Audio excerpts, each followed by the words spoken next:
声音携带了某种频率，身体识别出那种频率，身体被调制，对频率的可接受性做出响应。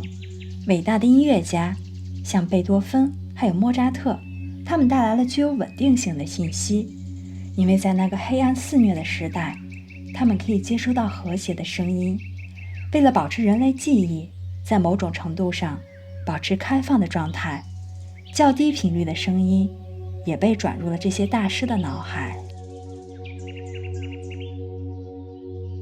声音将会进化，现在人的身体可以通过调音成为乐器，人类变成了长笛、钢琴、竖琴、双簧管和大号，允许声音使用他们的身体产生各种声音，而他们并不会去试图控制或者引导那些声音的范围，这是灵魂在进行演奏。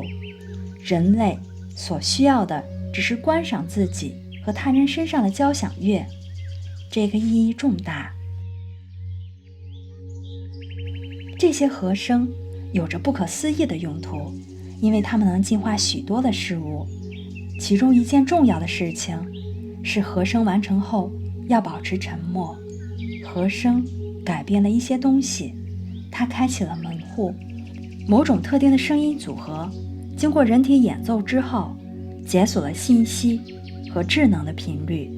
和声完成之后，保持长时的静默，会让人的身体像设备一样去接收和吸收那些频率，使用呼吸把它们带入一种狂喜的状态。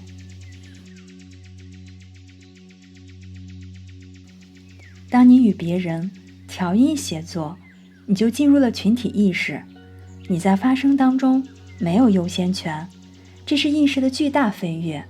关键在于和谐。当整个地球创造出一个和谐的思想之后，地球将会改变，那是你们努力的目标。你们传播一种频率，让那个声音发送出去，人类将会产生迫切的回归和谐的渴望，返回群体意识的力量之中，同时个体也拥有着赋权。你对声音使用的意图至关重要，如果你不清楚自己的使用意图，声音会包裹自己，并增长超出原有的能量，它会在自己的影响之下呈双倍或者4倍的增长。所以使用声音的时候，必须要有一个明确清晰的用途，这是首要的。其次，声音可以激起能量，它产生一种柱状驻波，使频率堆叠，这个能量可以被引导朝向任何的事物。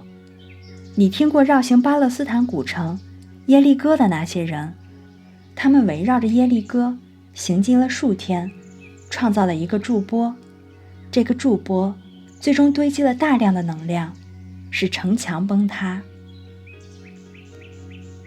土著的舞蹈、拍击、摇摆、环状绕行都会创造这种波。当你们环绕一圈制造声音的时候，或者说围绕着光柱制造声音的时候，你们就会创造一个柱体，能够做到你意想不到的事情。它可能会引发爆炸，还有毁灭，也可以创造新的实相。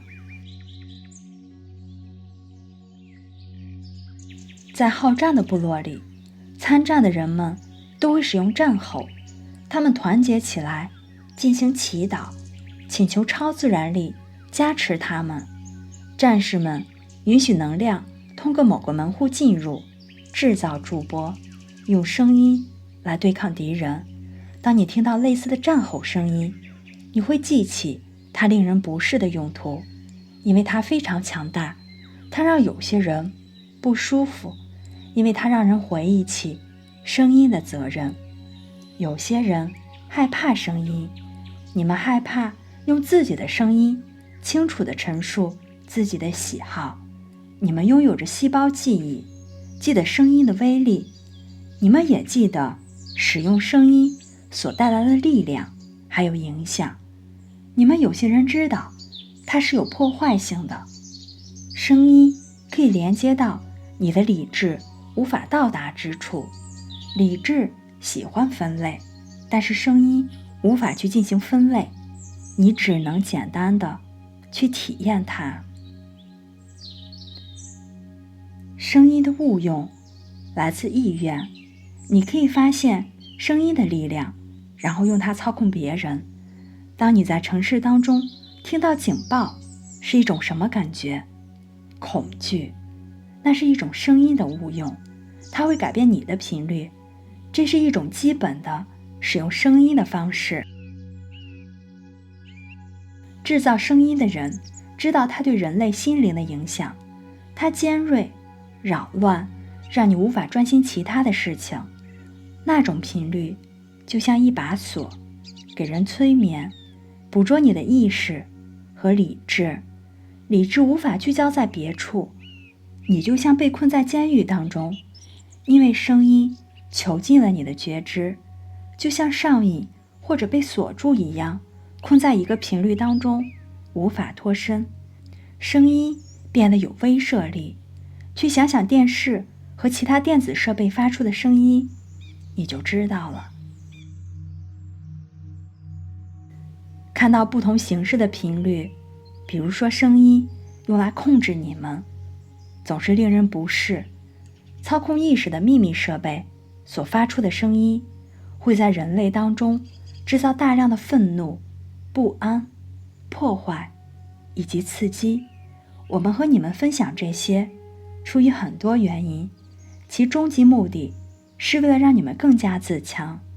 你们必须认识到，你在任何情况下都不是无能为力的，而你的头脑拥有终极的创造力。不管你使用的什么技术，是你的头脑和思想设计了你的体验。那些在自己的实相当中跟随完美的指引，致力于和谐与光的人，与多次元中的较高自我进行了校准。多维度的较高自我也在做着同样的事情。你们建立光之桥梁，保持光边马斯如同光柱那般，并开启门户。那些获得理解的人就会被召唤使用声音来进行工作，而认识出并回应那一召唤的人将快速的进化。你们中那些快速进化的人，有一天会被召唤去代表很多的人，代表世界意识的汇集，用你的声音去改变频率。